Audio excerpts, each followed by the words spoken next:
Good morning. It is Friday, July 21st, 2023, back here for Daily Shakeup, 7:56. And you know I love questions, thus question marks behind me. And I want to share with you a new question I learned already today. I think part of questions and the beauty of them is when they come from curiosity, we just can continue to engage in the questions. And as I like to say, I listen for the next question. So a lot of questions are being developed just in the conversation. And that's what one of the beauties of curiosity and intuition and just openness and not really trying to control it.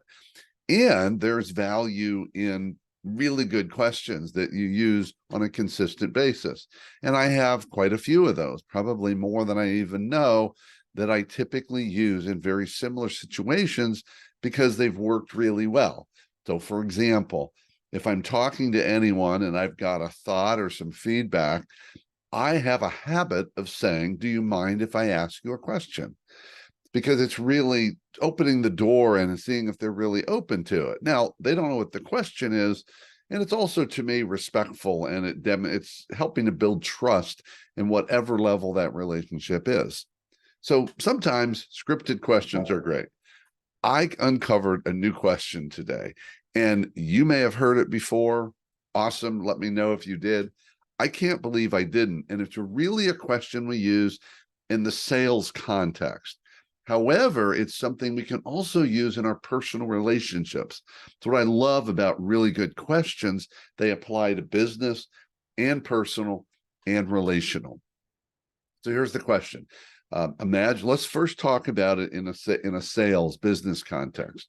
You're talking to someone who is a prospect or might be a prospect, and you ask them, as we often will, what's the pain? What's the problem you have?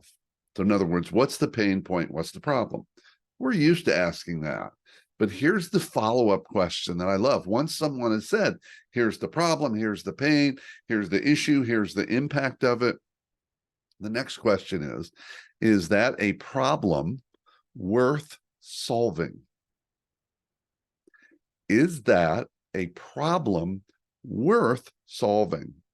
I love that question, because what you're saying to that person is, hey, you've got this problem, and is it worth solving? Because maybe there are problems that aren't worth solving. And at least at a minimum, it gets them to acknowledge, you know what, this is a big enough problem. We really need to solve it, because this is not a problem that can continue because of the degree of the problem. So I love that question. Is this a problem we're solving? Ideally, the answer is yes. And now we start talking about how we might be able to solve that problem, and we get into fees and things like that. So how might this work in our personal world or in our relational world? Let's say that we're just talking to a friend and they're talking about a challenge they have.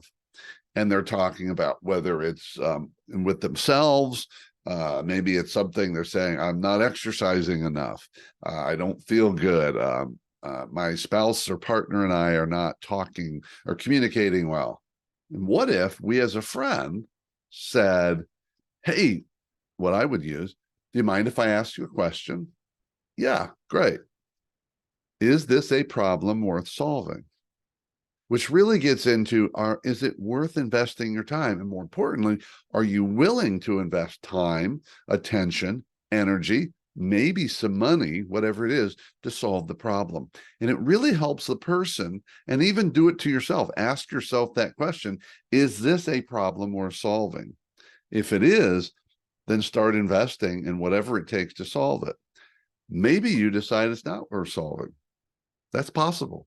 In which case, you stop thinking about it and you stop worrying about it and you move on to the next problem. That's it for today. Keep taking care of yourself and everyone around you. By all means, stay connected.